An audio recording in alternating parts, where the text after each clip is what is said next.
Welcome back, fellow armchair generals. This is Gamer1745 here with my continuing playthrough of Hearts of Iron 3 with Black Ice 8 and Third Reich events installed. We'll continue here. Oh, that's going a little too fast. Slow that up. Okay.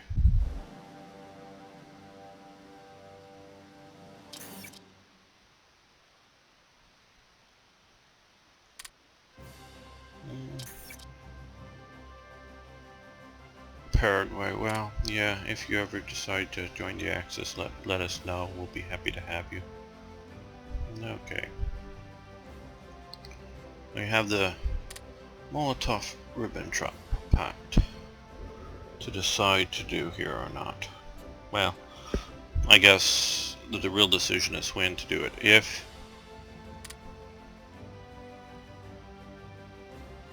See, as I said before, and I guess we can talk about this a bit, when we were talking about the Munich crisis, my opinion, the Munich Ribbentrop-Molotov Pact flows directly out of the Munich crisis and Stalin's basically being shut out of the decisions of Europe. He feels excluded.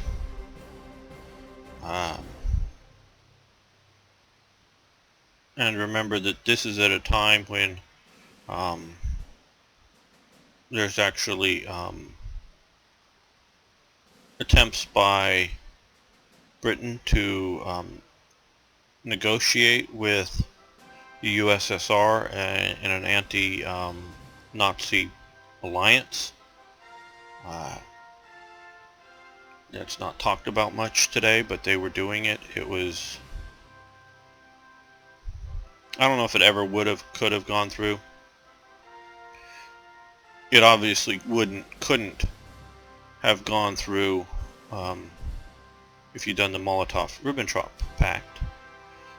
One of the things the British were demanding was recognition of particularly the Baltic states' boundaries. So it would not have allowed Stalin to grow into Europe. So I think it largely a dead issue. It's an interesting thing that what Stalin in essence wanted was to move the German-Soviet borders together and eliminate any buffer states in between them, which is the opposite of what he does after the Second World War in forming the Warsaw Pact, and before the Warsaw Pact even formed, of course, with buffer states in Eastern Germany, Czechoslovakia, Poland, Hungary, Romania, Bulgaria, and even Yugoslavia from the powers in the West. So is that learning the lesson, if you will, probably, and how to view it. So that's sort of yet to come in historical terms. Molotov cocktail is named after Molotov as a anti-Molotov device. Okay, so Germany will get a non-aggression pact with the Soviet Union, fine, until we decide to break it later.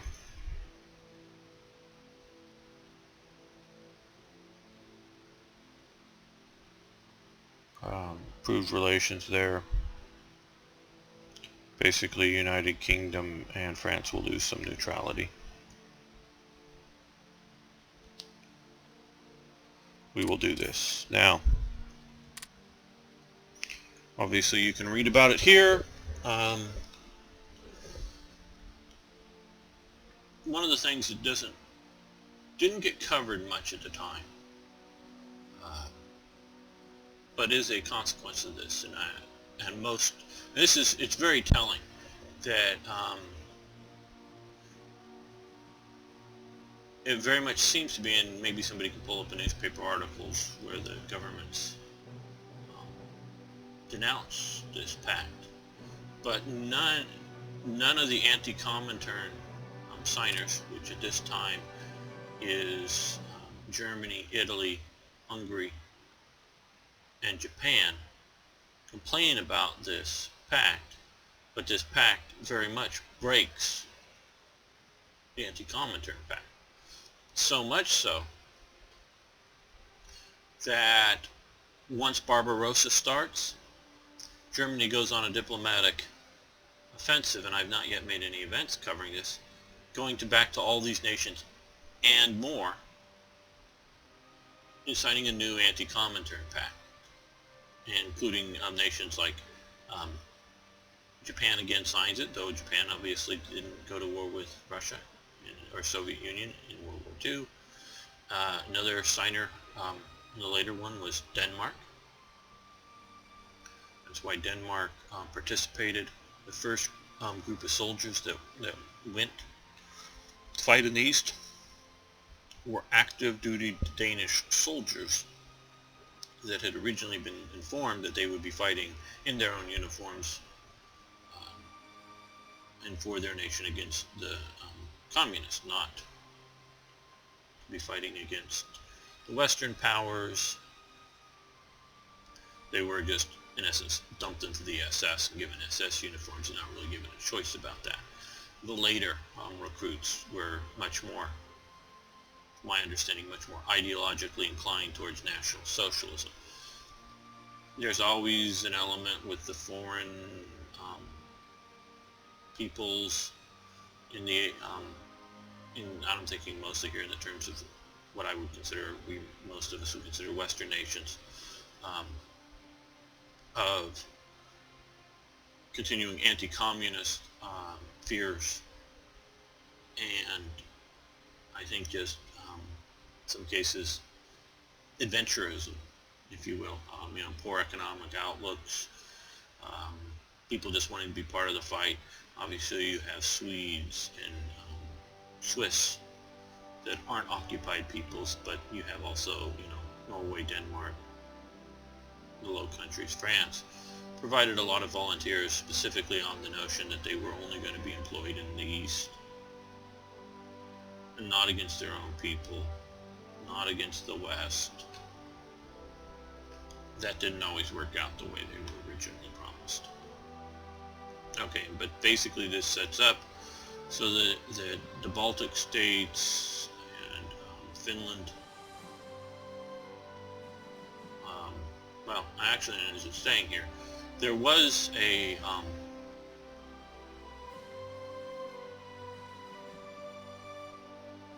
thought originally, and I don't know why it didn't work out as such, that Lithuania would be under the German sphere, and we'll see later they specifically had programs to move Germans out of Estonia and Latvia, but not Lithuania. I'm always sort of unsure of why, because there were a fair number of Germans. Obviously, we've already talked about Memel. There were a fair number of Germans living in Lithuania, but I don't know of a single program to remove them from Lithuania.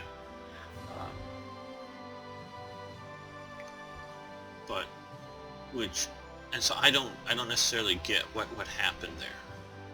I don't know, still know what happened there, why that switched over being, was it a post, I know a lot about all these subjects, but I don't know everything. God, I don't know everything.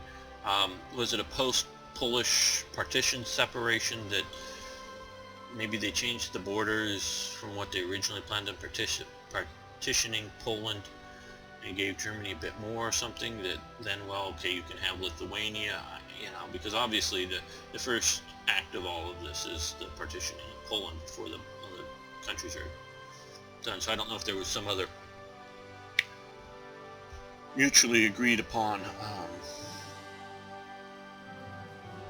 renegotiations, or was it just simply the Soviets also moved in and just sort of said, so, we've got it now, so, I don't know. Okay. So we will gain cores. And this will allow us to have other events and conditions happen.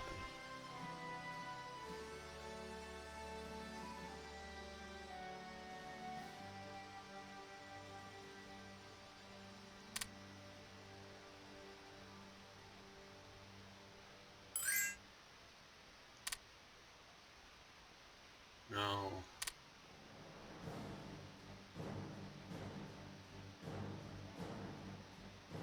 Partisan breakout or rebel breakout there. No, no.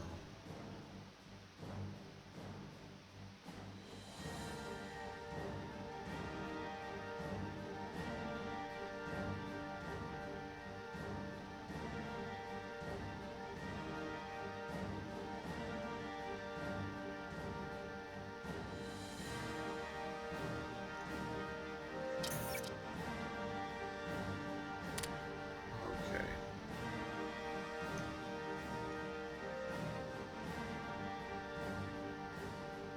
I started this segment once before and stopped because of this decision / event here, because it didn't work the way I thought it was meant to. Both of these decisions here, or both of these choices, do the same thing. They both load the same order of battle. So my strong suggestion is click here because it doesn't have the expense of the manpower or the supplies. I think it was supposed to originally intended to stick it, and that's what I thought, into the production line, but it doesn't. We're only talking about right now the HQs to give us that cool HQ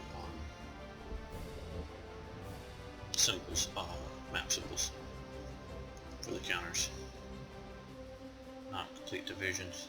And now this one, I had to check, but I do hope we have on map or production, and we're going to go in production.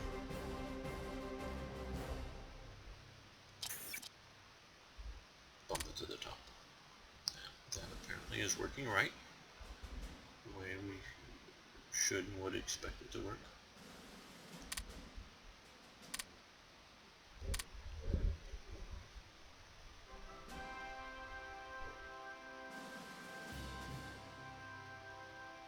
I'm feeling a little uncomfortable with this manpower level. There's not a whole lot we can do about it at this point.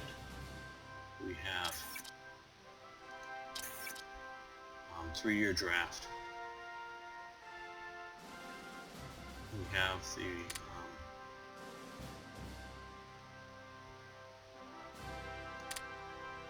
manpower situation.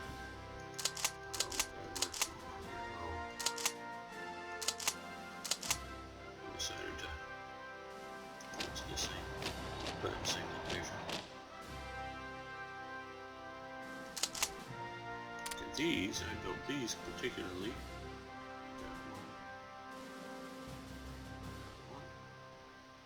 We have here, here. So what I'm doing is taking 2 of the ground attack groups and putting in a close escort of a fighter bomber to help out. And I just look at that as purely to help out. Obviously it's a reasonably effective ground attack capability. It will help with the air situation when they come in contact with the enemy. And that first couple of critical engagement or sections before the hopefully quick response of the interceptors to get in there and destroy the enemy air. Okay. Here.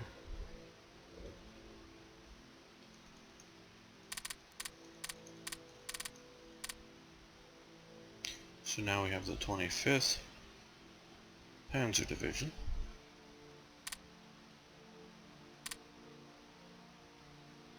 Let's find a decent leader for it. Yeah, there we go. We're going to send them up there. We're going to reinforce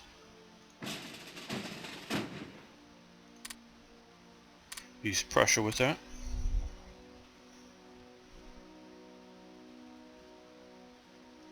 Oh good. They've conquered the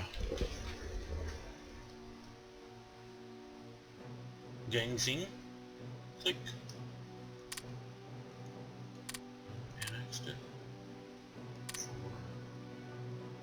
Yeah. Really would like to get them into the Axis. Oh, okay. Now notice, they've lost Chongqing and the capital's moved to Chengdu. Don't really know much about Chengdu. Okay, we're not going to war right now. We have that option, but we're not.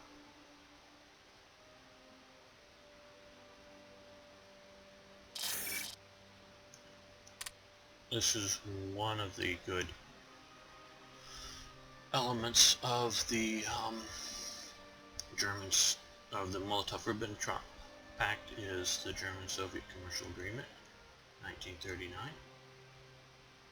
We can decide no need to, but we want to.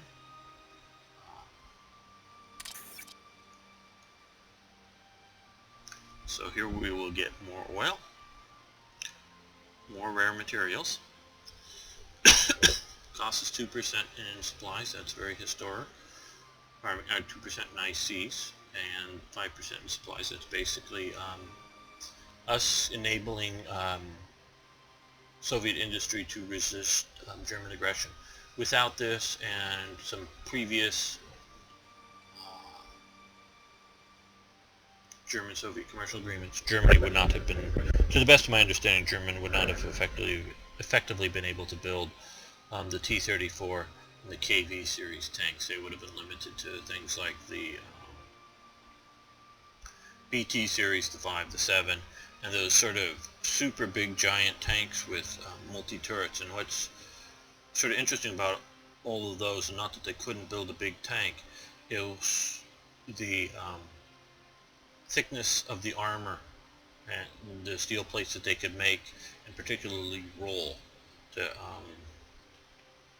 give them curved bends elements to create it, and not just cast, but to create the better armor, thicker. They would have had to been limited to their mid-30s type tank technology. Now, would somebody else have sold them some of the heavy machinery?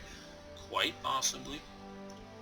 I suspect the Germans didn't fully understand what they were doing, or they might have refused to sell the technology. Conservative Britain, it wasn't yet under Churchill, which would have been hell no, until of course the war started, and it would have been okay. But I think they were thinking that the thick steel production would have been used for shipping, to build battleships. It's a similar sort of large steel plates and rolled out that you would potentially build out of warships, whether they're battleships or cruisers or you name it, the heavier armor type stuff. And I don't think the Germans were scared of the Soviets' naval power. Even if they did go ahead and build a bunch of battleships, I don't think it was a concern of theirs. They'd sink them with submarines or bomb them. It wasn't going to be, and they were, wasn't going to be a concern.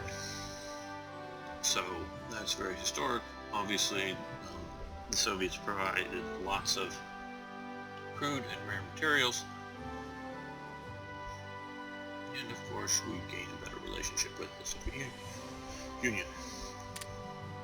Okay, this is Totenkopf Standard 7. 4. It's whittling into our manpower, but we'll get the manpower. And 6. back when we had Dietrich Eckart. He was Dietrich Eckart. He was a mentor to Adolf Hitler. Very much so. Started sort of in the immediate post-war era, and I think one of the primary people credited with, and correctly so, with convincing Hitler that he was the German Messiah, and setting up all of the, I keep using sometimes the neo-paganistic elements within National Socialism. He was saying that Hitler was part of all of that. Okay, 7th Army Commando, another Army HQ, Stuttgart, Frederick Dahlman. Okay, cool. Yes. 3rd Army Commando.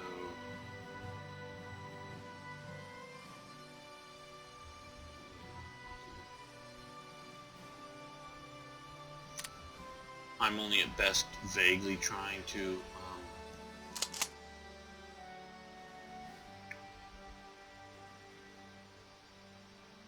use them in the historical occasions under the historical organization. I know some players really want to recreate the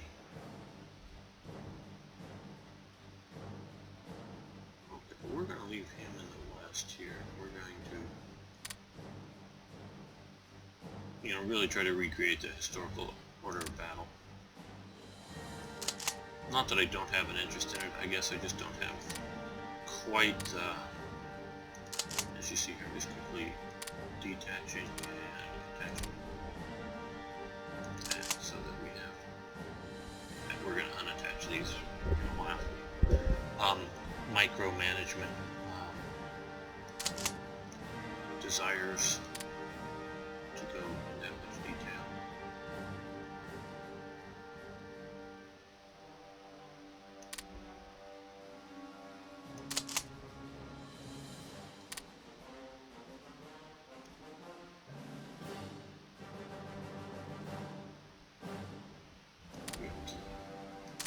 Writing school.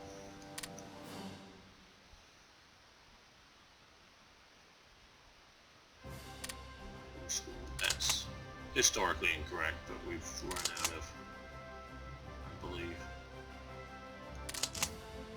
open slots in the TV. There are, shall we say, limitations.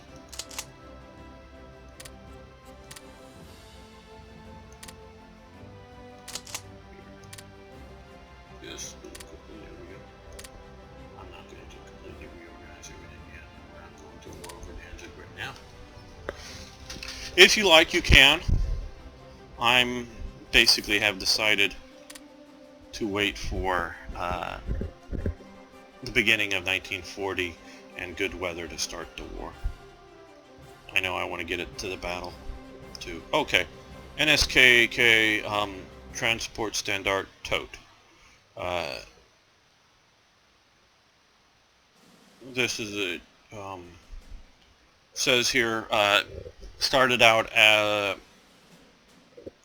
as trucks assigned to work with the West Wall and other elements within or for the organization Tote, and eventually they got large enough. Eventually it becomes, as the cuff title there, NSKK Transport Brigade Tote, so that there's more than one standard eventually, but for this we're only going to get one standard, and it should be right there where, yeah, oh, right here.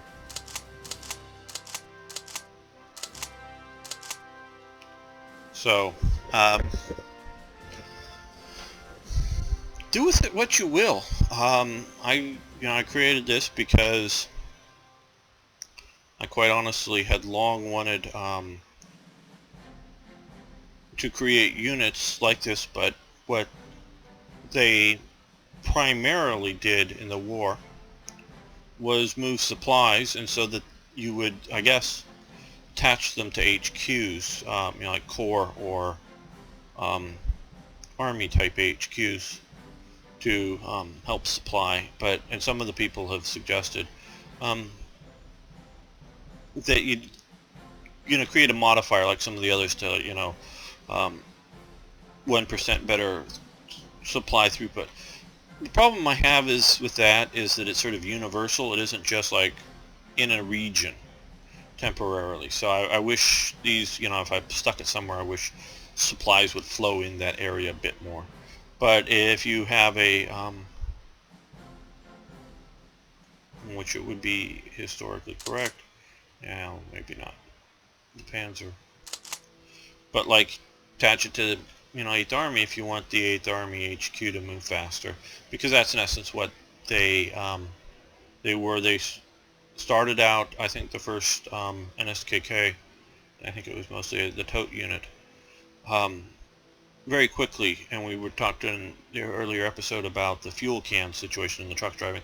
They were very quickly moving supplies of various types to keep the Army moving forward. I don't know if they were specializing in, or if they were specializing at all, or just generally truck drivers, trucks and truck drivers to move supplies, or whether they were moving bridging supplies for engineering units to build temporary or repair bridges across the Sudan here, or whatever, whether they were assigned, but they were active, not during the campaign. I don't know that they saw combat so much, in that the truck drivers got out and shot their guns, or were being shot at and drove out of the kill zone or anything like that. But they were during the active fighting elements of the campaign. They were quite active, and then afterwards they went back to driving trucks to supply organization tote elements. Now it becomes much, by the time, and there'll be some more events later on, by the time you get into the war in Russia, they are sort of permanent logistics truck drivers, if you will. Heavily for the NSKK is working with the Luftwaffe, but they did work with other elements too. So you'll be getting a few of those around as it grows more and more. Okay, Pioneer Schule, Dessau. Okay, obviously a pioneer school. Money, costs, metal, supplies. Gain some officers, good. Minor manpower hit. Alright, we'll take that. Sounds like a plan to me. I just keep checking these things because don't want to miss some important decision. Here's Group C.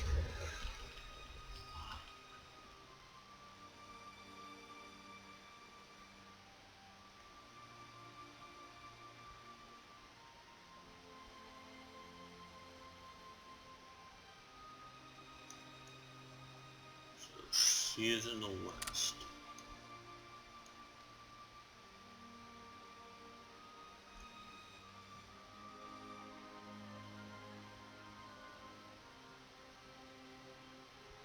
This is the SAR, also in the west. The Army, not in okay. Yeah. I have just done that.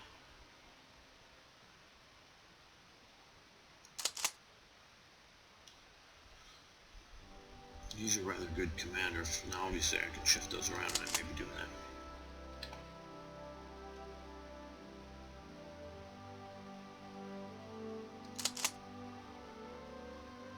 Only just got a massive promotion. Well, I'll worry about these a bit later. Oh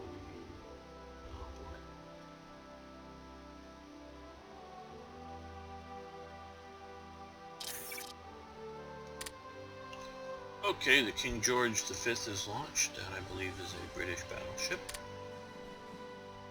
No longer receive raw materials for money. Ascari pensions, yes, we need to make this year's payment. Army Commando 14.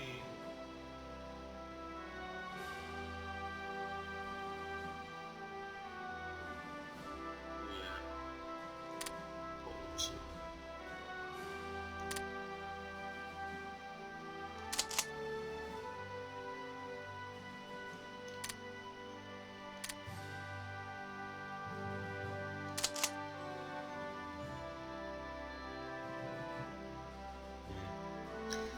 Just to let all of you who either don't remember from the previous or didn't hear the previous thing, I have a tendency to want to maximize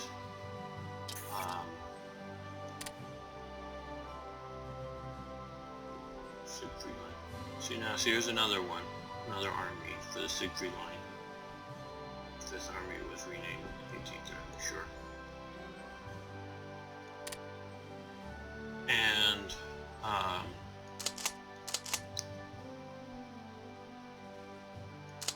maximize them in the sense that I want to attach the most amount of cores to one HQ. That does a couple of things.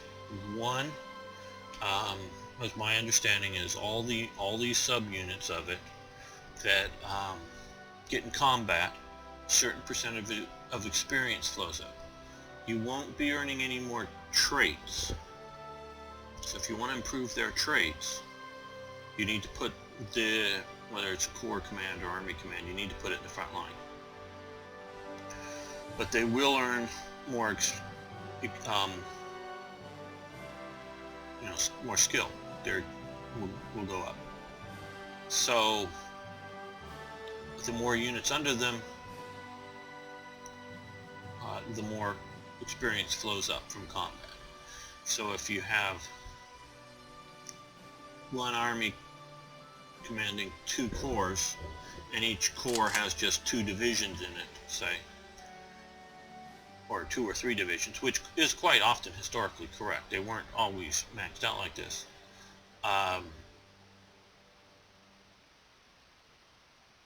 You only have a few units, subunits, in contact for the supplies or the experience to flow up. But if you max it out at the 5, obviously all these units, and it's, to the best of my knowledge, it's not based on, it's not divided anymore because it's lower. It's what level you are here in this. This gets a certain amount, this gets a little less, this gets a little less, and a little less for each combat. But obviously, by the time you're up here, you can have a huge amount of troops under you, so your experience will go up. So I look to maximize that.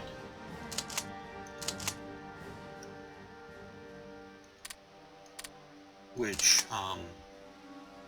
makes some of these headquarters a bit redundant, because I don't need quite as many of these, because again, if I'm doing 5 at each one, they're filled up, don't need as many, and so on through the whole thing. But I look at this as I'm just getting a bunch more now, and we'll be able to use them later, because as they we talked about, yeah, sometimes they were renamed, but they did shift around and continue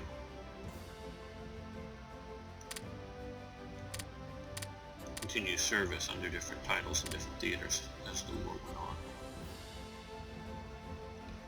And in that sense, I'm very happy to continue to use them.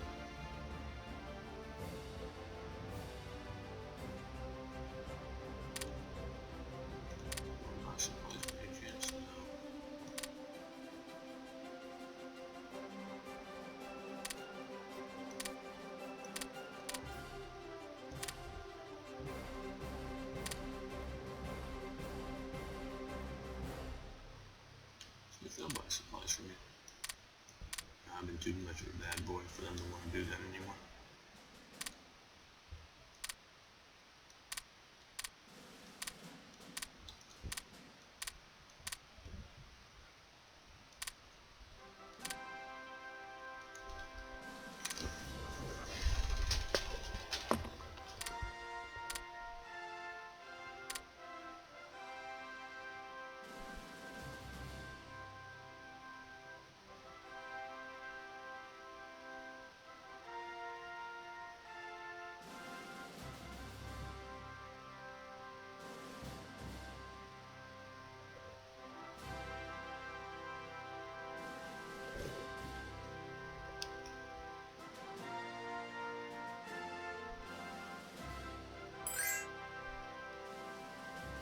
Argentina. No. I know we're in a positive zone, but I don't want to keep spiraling up.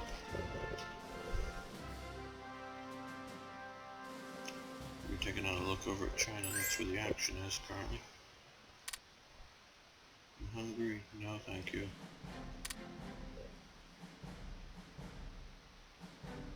They need to defeat China to get to Nanjing. I think that's what they need to do to get the Nanjing event, to be able to turn over good chunks of China to their puppet state. I don't think you used to have to, but maybe something like this is keeping them control of certain provinces.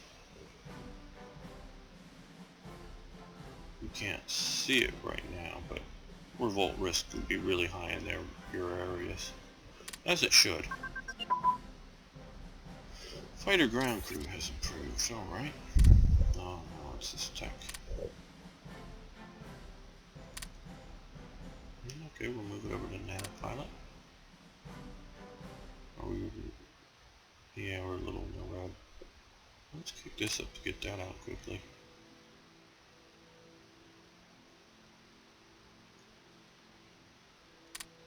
We've had various events that have improved the tax.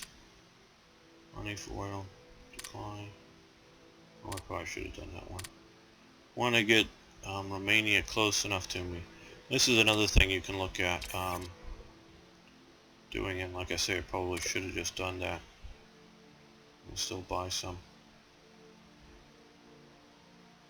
Is, and how close is, well, Romania. Well, no, 83, so they're still on their anti-German kick to some degree. But we can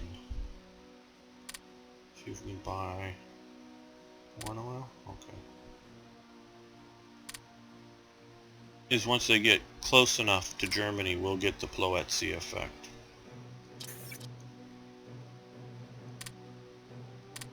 Okay, and we need to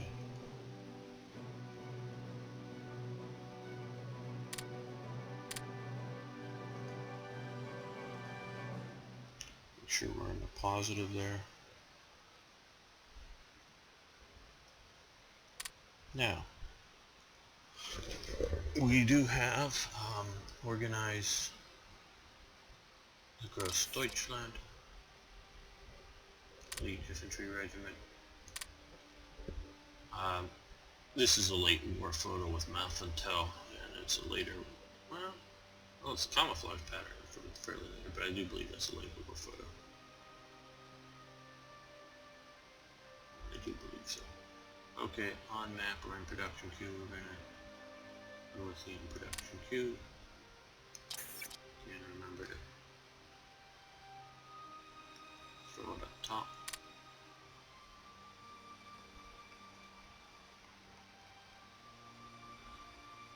We already have a bunch of other units there.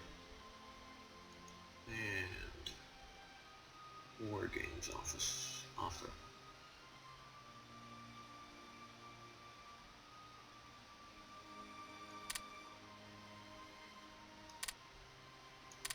We want to get through those.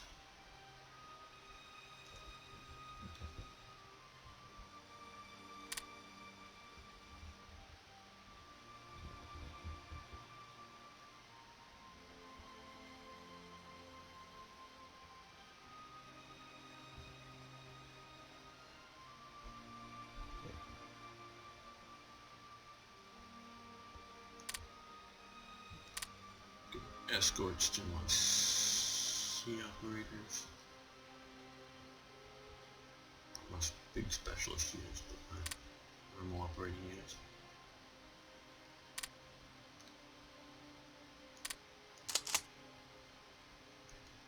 Reich finally showed back up.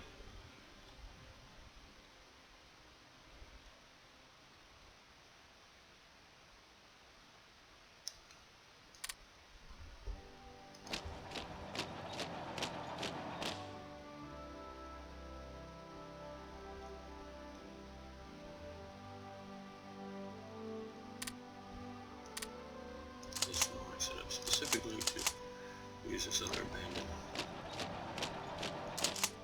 I should make a few more of these divisions, or I should start making divisions without HQs now to use up those.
You see there, you can see my small boat fleet, really.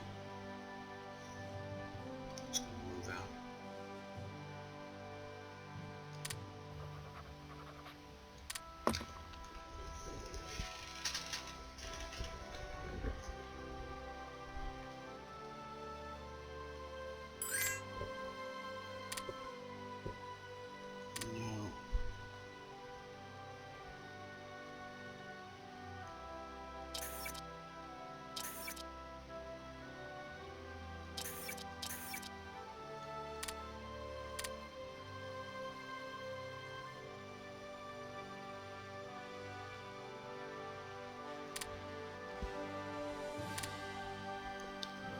Now goes Deutschland.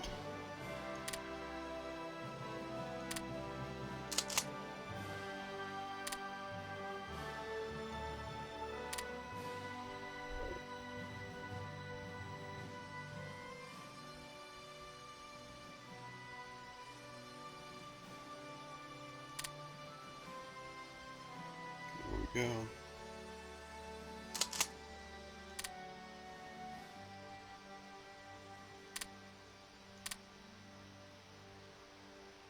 Carrying weight capabilities there for upcoming airborne ops.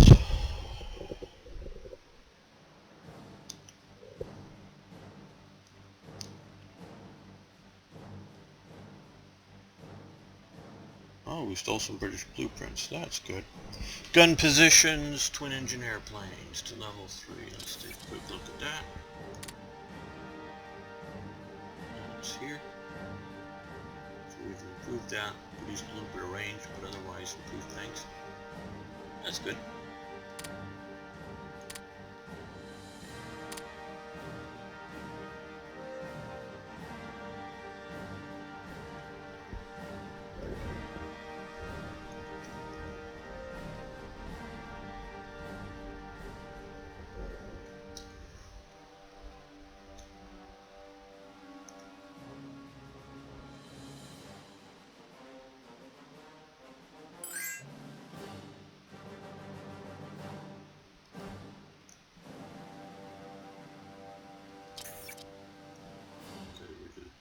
Bear.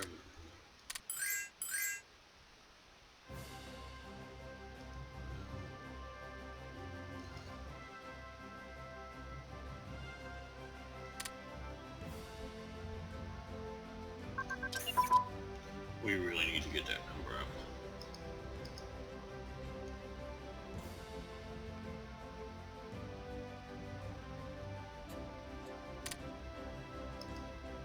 What we're doing is we're buying 20, well, let's see, we're buying a lot of, but we're gonna kill, probably because 63,000. Not that that's enough as in we don't need any more, but I think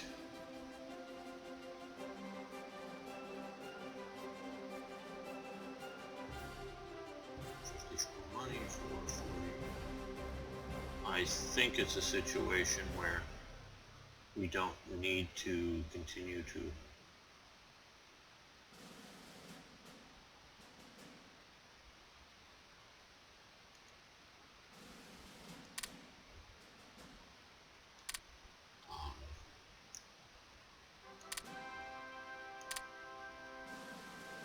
continue to import as much steel. Still need to import some. Have to get that number up a little higher.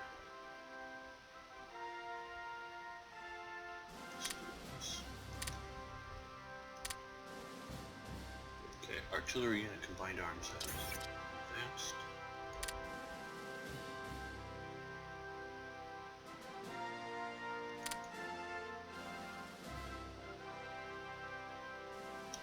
This one. That's not the one. It's this one. Okay, well we'll just do that. Do that with the bottom. Make sure that's fully been researched. You don't need a bunch of half-researched techs. You want to get them researched and done as quickly as possible. I know I'm giving a lot of advice to people who already know it, but I figure some people trying to learn this game still. Okay, here's Group Nord.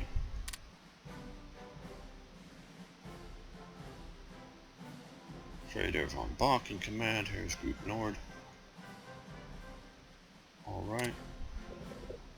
Division units here.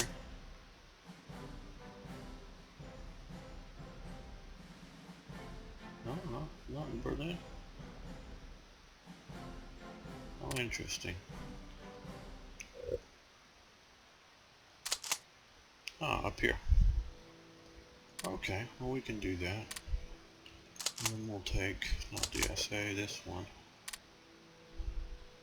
Well, and see this, do we want to even do that? I'm going to decide no. We're going to leave this at Harris Group South for the moment, because this way, oh, the other thing I talked about before, and I may talk about it again when I do my reorganization special.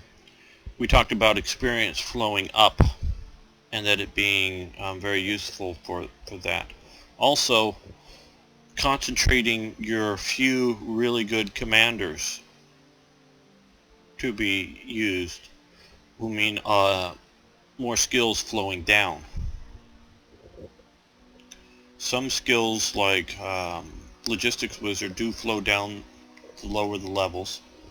I don't know about all the other traits, and there's been some talk about which will and won't flow down. We know supposedly Trickster and Old Guard won't flow down, but we're not sure, at least I'm not sure, whether some of the various ones that like Black Ice has created would or wouldn't flow downhill.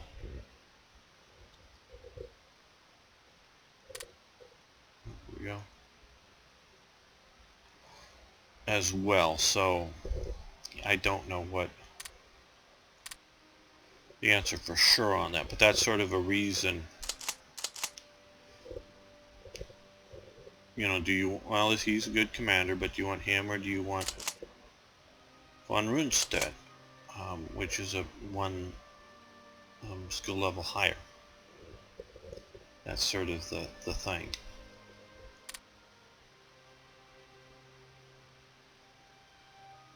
And obviously, if the whole Polish campaign is shoving its experience up through him, he's more likely to gain more than if part of them is running through here and some through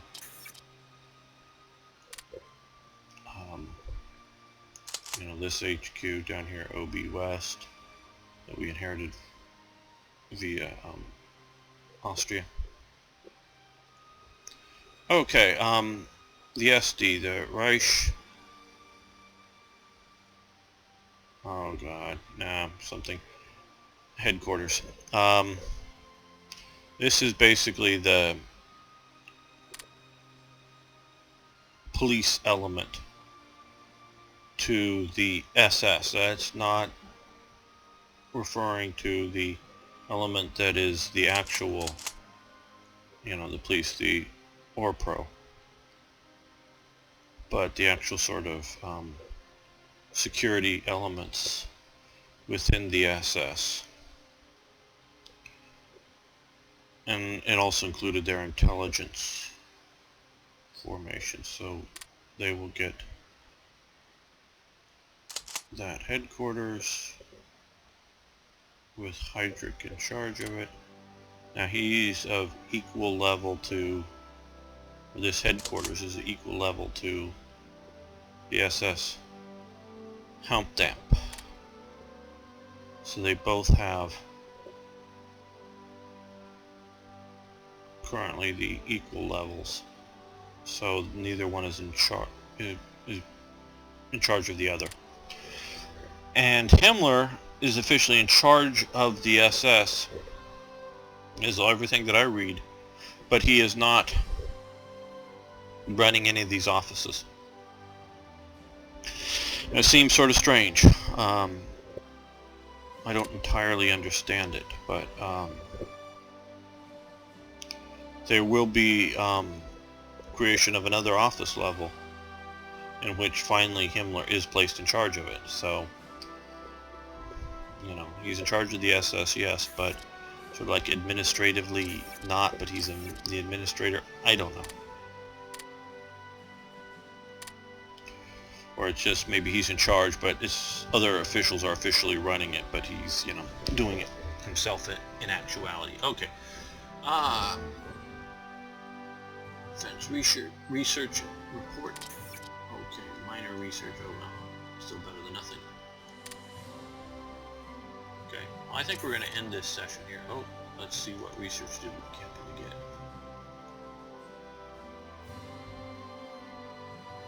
Single engine fighter prototype. Should be one that's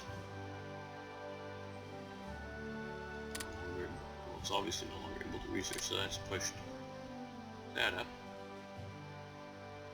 And which obviously opens some other options up. We're going to continue over.